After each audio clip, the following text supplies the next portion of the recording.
Hi guys, samahan niyo ang inyong tito ng Aquachero. Ngayon, magliligo again kami sa beach.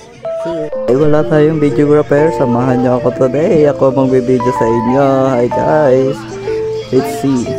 Lahat kasama ko yung aking tito, tita, at ang aking sister with my pinsan. Hi guys, this is Liam, ang aming kapatid. Hi! Yan pala yung bangka na aming sasakyan. Nandun na yung mga chikithi. Marami kami guys.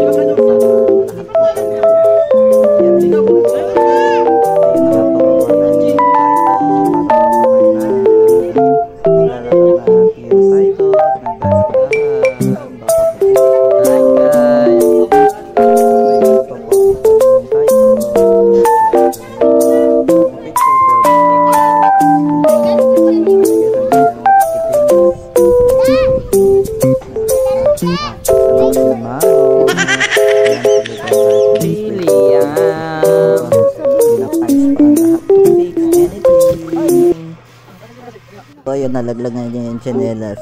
At yun, nakala ko nandun ako sa malaking bangka, pero nandito ako sa maliit. It's a prank. Pala si Papa Elben, yung may-ari ng bangka. Yun, nagbugsay na nga yung Taito. Kala niya marunong, pero hindi. It's a prank. Nag-prank ang inyong Taito. Kala niya marunong. Hindi ko nga alam dyan paano magbugsay guys. Then may bangka ako, nakasibagot ako dyan kasi magigil na kami matuwa. Nabunggo ko yung isang bangka. Nakakawawa. Bugsay lang inyong Taito. Saglit. Maya maya ibibigay ko na ang bugsay dyan. Nagligot na nga yung Taito ng saglit. At yung binigay ko na ang sagwan. Hawak na kayo ng camera pa po bilang minsan. Then ayun, andar na kami guys. Let's see, ang init kasi nakalimutan ko mag-sombrero at nainitan na din ang aking mga kasama guys. So ayun, andar na kami. Ayun, kinabahan nga dyan medyo yung inyong Taito kasi medyo maalon na doon sa bandang dulo. Doon ko tinuturo ko sa pagpupunta. Let's go. Ang isla na yan guys, minsan dyan kami naliligo. Medyo malinis naman dyan at malinaw ang dagat. Yun, ayun nga, papunta na kami doon guys. Let's see, let's go. So yung nasa una guys, pamangkin ko pala yung si Russell. At yun, nagpapogi na naman ngayon yung Taito. Nagpag-video at walang tagahawak. Tapakan na dyan lang yung Taito kasi medyo maalaw na at nasa maliit ako na bangka. Medyo kasi mahangin na panahon na yan guys. Then yung pamangkin ko, yung pinsan ko na yan nasa unahan. Siya kalmado lang, pero yung bangka dyan medyo hindi na pantay. Ibikiling na at yung bangka na yun na malaki guys. Parang gusto ko na lang dyan lumipat. Hindi ko na alam kung ano gagawin ko dyan that time. Medyo maalam na kasi guys. Po ayun, nagagalit ako that time. Hindi ko alam kung saan pupunta ba yung bangka doon sa Kanduyong o sa tinatawag nilang Puri. Kasi layo na medyo ng bangka.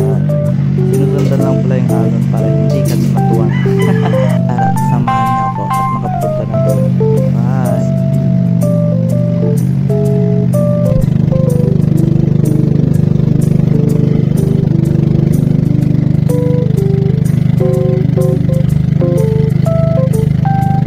So ayun, nakalikod na kami at medyo nagpapogi ang inyong Taito.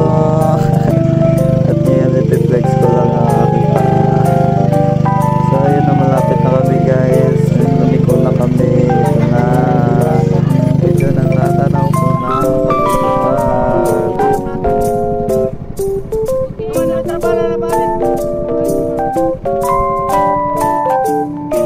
Ayun na nga, malapit na kami. Natatanaw ko na ang tanduay ng mga tent. Bakit may tanduay?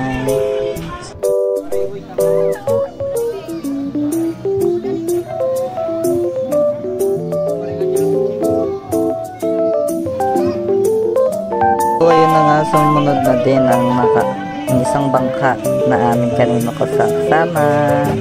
Ayan na yung mga kasama namin, magbababaan na sila. Let's go! Papa Elben.